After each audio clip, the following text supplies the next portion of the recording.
From finance to performance coach, how an injury led me to my true calling. My name is Yasser Siddiqui and I'm the owner of Hiatus Sports. I'm a performance coach for athletes, but I hold a master's degree in finance. How did that happen? In this video, I will tell you a bit about myself.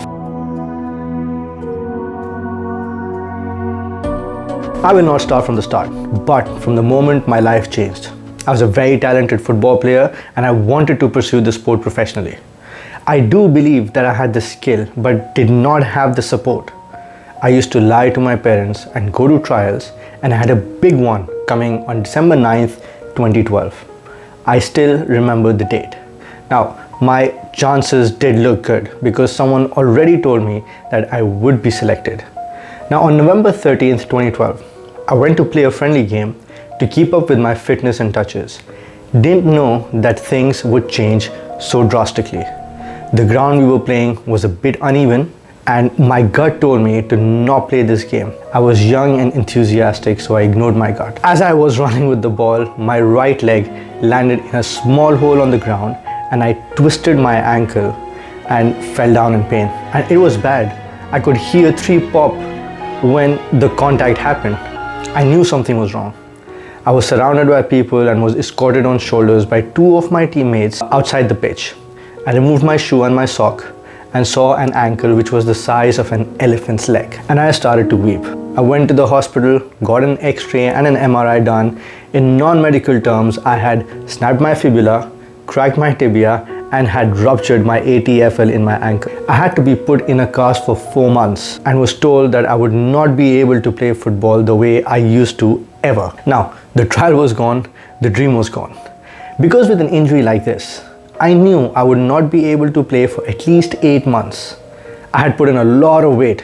I was almost at 90 kgs because as a young adult, I had no idea what must be done. Now, I was sad and mentally not in a good space. Fast forward to 2013, I was excited for my return to play, and 15 minutes in, I could feel my right knee bothering me.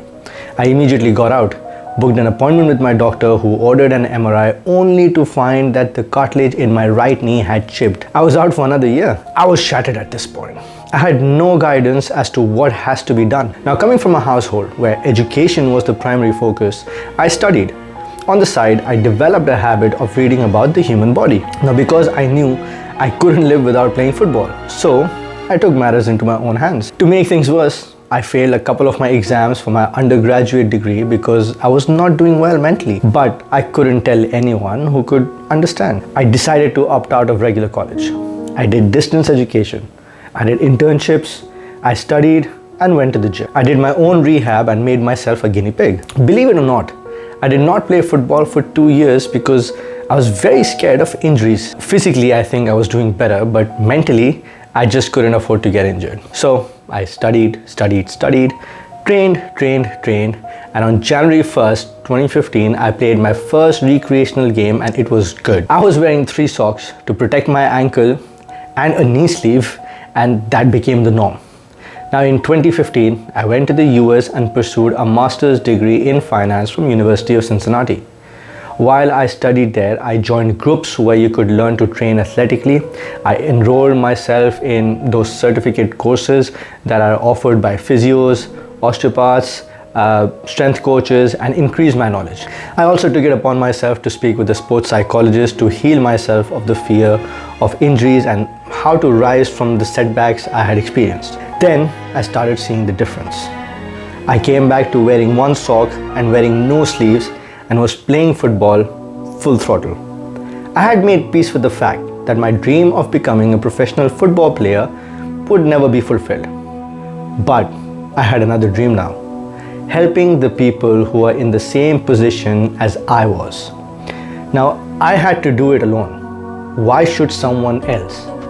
So in 2016, I somehow convinced 1 person to let me train them free of charge.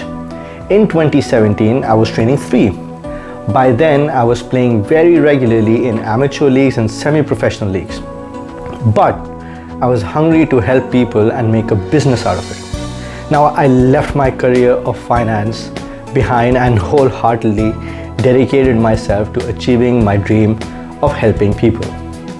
And in 2018, I convinced my really close friend, Zed, to open ITA Sports.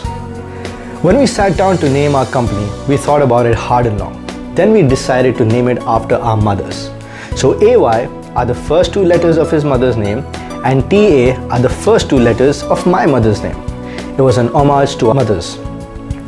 We opened up a one-of-a-kind football arena. We had a day-night 5-a-side pitch, a 7-a-side pitch and a day-night 11-a-side pitch in Delhi, India. We opened up our own football academy and things were going good until COVID came. Obviously, we were in no position to pivot online and the arena kept opening and closing during that time.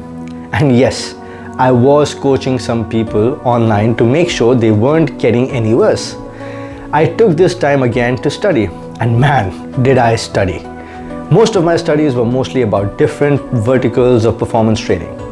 Now fast forward to 2022, I decided to move to Canada and settle down. I chose Vancouver primarily for the weather and thought it would be a great place to do business. To my surprise, people weren't as collaborative as I had expected. Now the grind starts now. I knew no one in Vancouver, no family or friends. So what do? I work hard. In less than a year, I opened ITA Sports Performance Center and trained multiple athletes, multiple of different sports and disciplines. This time I could see my dream come to fruition, and in 2024 I started my YouTube channel in hopes of helping a lot more people. I genuinely don't care about the subscribers. What I care about is if I help even one person through my videos, I would be the happiest person. To this day, I have trained hundreds, if not thousands of athletes, and I aim to do so till I'm alive. Has my finance background helped me? Absolutely. The fact that I have done business in multiple continents is because of the knowledge and exposure my degree has given me. The aim for this video is to let everyone know that dreams do come true. I have another dream now, but I won't tell you because in my own experience, some dreams shatter so that bigger dreams can be fulfilled. I am here for you all. If you ever need help as a friend or a brother, if you're a man or a woman, in all my videos, I talk about being injury-free because I know what it feels like. So welcome to the channel. I hope you like it. Subscribe to the channel and I hope I can impact your life in some way or the other. And as always, I'll see you next time.